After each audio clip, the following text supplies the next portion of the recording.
Assalomu alaykum. Hurmatli Doktor Umarov kanali podpischilari.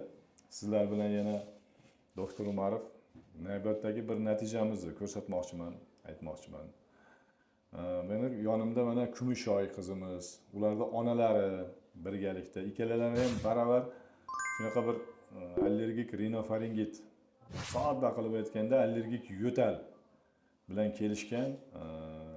Bundan 3 oy muqaddama shunday bo'lganmidi? Ha. 3 oy muqaddam kelishdi. Mana natijalar qanday bo'lgan o'zlari aytishadi. Surxondaryo viloyati Termiz shahridan murojaat qilishgan. Marhamat, bizgacha qanday qayerlarga borgansiz? Qanaqa bir holatlar bo'lgan? Bizni qanday topdingiz?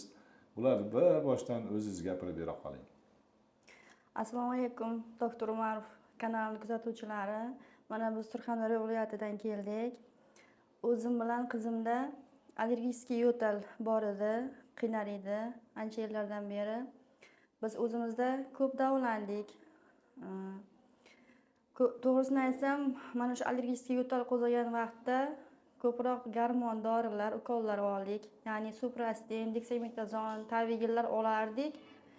Oxirgi paytlarda o'sha ukollardan ham yo'tal to'xtamaydigan bo'lib qoldi. Keyin biz Doktor Umarovni kanallardan kuzatib, YouTube kanallaridan kuzatib keldik. Allohga shukr, mana natijamiz ancha yaxshi. Birinchi marta kelgandan keyin ozgina yo'talishlar bo'ldi-yu, lekin oldingidek to'xtamay yo'talib qolishlar kamaydi ancha. Menga eng yoqqan tomoni bu kishini hech qanaqa gormonsiz davolar ekan. Mana shuning uchun aynan gormonsiz davolaganligi uchun keldik bu yerga.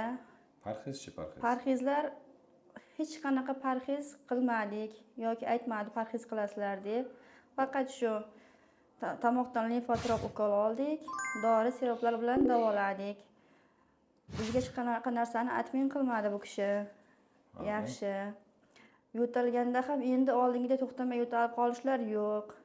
Yaxshi, anchagina. Qizimda ham o'zgarishlar bor, o'zimda ham. Bizdan ketganlaringdan keyin o'sha bu yerda qo'zg'alishlar bo'ldi ancha. Boshlanishida qo'zg'alishlar bo'ldi, bir qator. Ozmuncha bo'ldi. Lekin shu narsalar bilan nima deydi, oddiy preparatlar bilan o'tib ketdi. Ha, yengil o'tdi. Kelganingizdan beri hali biror marta bizga kelib ketgandan beri biror marta gormon olmadingiz? Yo'q. Oddiy dorilar bilan ichdik, yaxshi o'tdi, Xudoga shukr. Yo'tal ancha yengil. Qo'zg'alishlari ham kam. Endi mana hozir yana davolanishga keldik. Inshaalloh nasib bo'lsa, bundan keyin ham Kuzatuvchilarga nomeringizni ayta olasizmi? ha, ayta olamiz. Ayting nomeringizni. 97lik 534 44 93. Bemalol murojaat qilishlaringiz mumkin. Agar sizga savol berishsa, bemalol, chunki juda ko'pchilik hali yaxshi ishonib, haligi nima qo'ymayapti-da, endi bu haqiqatmi yo'qmi deb ko'rishyapti. Hurmatli kuzatuvchilar, mana yana bir natijani ko'ryapsiz. Bizni sahifalarimizga obuna bo'lishni unutmang. Kuzatib boring kelgusi videolarda, foydali maslahatlarda ko'rishguncha xayr sizlar bilan.